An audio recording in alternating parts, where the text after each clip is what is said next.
God is not interested merely in the freedom of black men and brown men and yellow men, but God is interested in the freedom of the whole human race. Amen. The creation of a society where all men will live together as brothers, and every man will respect the dignity and the worth of human personality.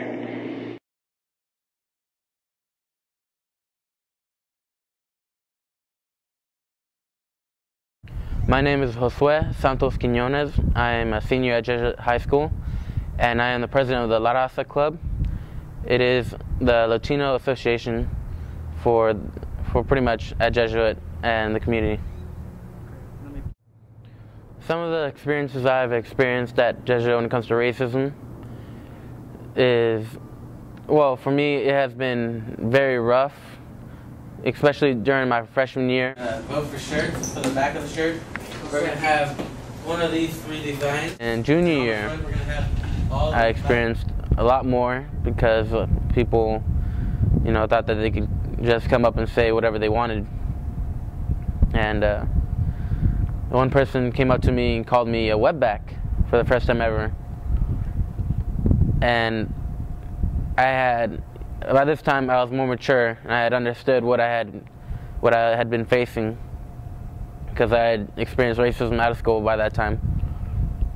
And with my only reactions, at the time was just physically, because I had been in sports where, in football and rugby, by this time, I didn't take racism, very lightly. And I grabbed the kid and I told him never to call me that again. But now that I realized what I did, it didn't solve anything. If anything, it made him view me as a stereotypical Mexican, and that's not what I am. I'm not stereotypical. I'm very different, and I'm tired of being judged as stereotypical.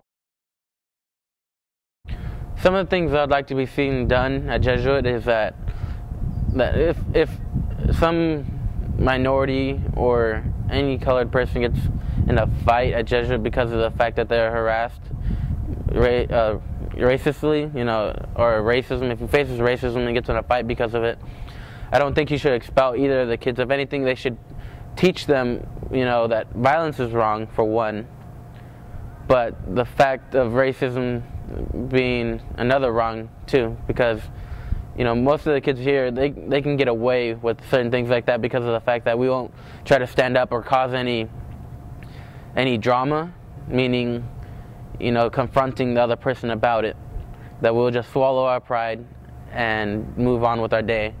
I would like to see the teachers stand up more for the students who are being, picked on, and just for the counselors, to try to, let the kids know that it's wrong.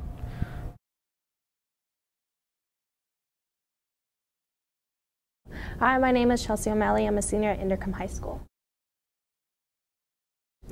I feel discrimination is really prevalent within high schools,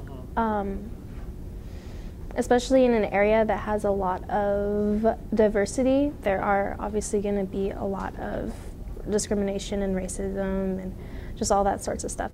My best friend is black, and it's an interracial friendship, and just walking through the not necessarily here, but just like walking down the streets, like we have gotten dirty looks, and also with him just being a male, obviously people feel like a man and a woman can't just be friends, they have to be dating, and we're only friends. So there are ignorant people who feel that still are stuck in the 40s and 50s where for white people can only hang out with white people, or race to their own race, which is not the case and shouldn't be, especially since we have a black president in office now. Yeah.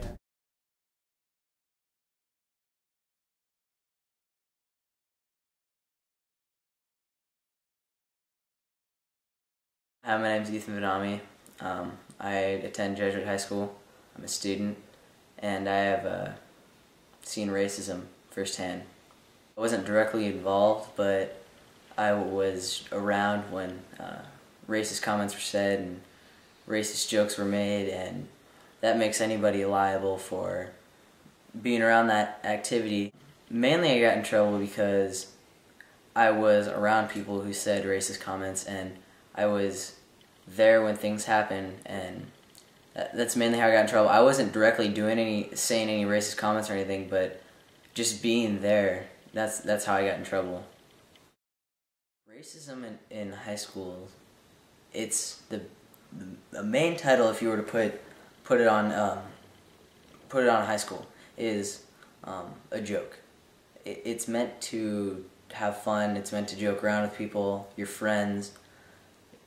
Very, very, very little of it is meant to be actually hurtful. My name's Alan Darte. I'm the Diversity Director and also the Assistant Admissions Director at Jesuit High School. Brief job description. My job as the Diversity Director is really all about promoting solidarity and inclusion. And so I do that through a number of ways, through programs, working with the international organizations on campus, such as the BSU, La Raza, Sons of Abraham, Pacific Asian Club, help facilitate their fundraisers, as well as some of the things that they do for promotions on campus. My own specific experience with racism in the high school environment, I should put it in context. I graduated from Jesuit High School in 1996. I went on to graduate from Santa Clara University in 2002. I got a degree in religious studies there. I've worked at Jesuit now since the summer of 2008, and so I do have some pretty good experience on high school campuses. Racism in high school, you know, I think it's widespread, and I don't limit it just to the high school culture. I'd actually say racism right now is widespread throughout the world, unfortunately. The general experience of racism on this campus, because we're like any other community, you know, we've got our ups and downs and our skeletons in the closet. Specific experiences revolve around words and symbols. A lot of bad usage of words and symbols. We are certainly trying to establish boundaries for our students, because the biggest excuse that we hear is, well, I didn't know, I was just joking, I thought we were cool. But the reality is it's not cool. In the future, I think stay out of racist anything. Anything that has to involve political statements, religious statements, or statements of ethnic background. Those are three main things to just stay out of completely, because they will create fights and tensions between people that you don't need to. There needs to be nothing because of that. For the underclassmen within high schools, or just younger people in general, it doesn't matter if you're going to be graduating high school or not. You're always going to encounter ignorant people and people who just don't understand that it is a different time and place than it was 40, 50 years ago. So just keep on trying and don't let them get under your skin. Well, since this is my last year here at Jesuit, you know, one thing, you know, I hope that will happen is that, you know, kids that are minorities, you know, Mexicans, blacks, you know, Chinese, Asians, anybody, really, just for them to have pride in who they are and their culture, you know, to be connected with themselves, not to disconnect from who they are, to be with their friends or just to be like their friends, because it doesn't make them it doesn't make them unique. It become more of the social crowd, and I hope that when the kids, you know, new coming freshmen and the years to come, new generations, that I hope that they can be proud of who they are and not have to change who they are.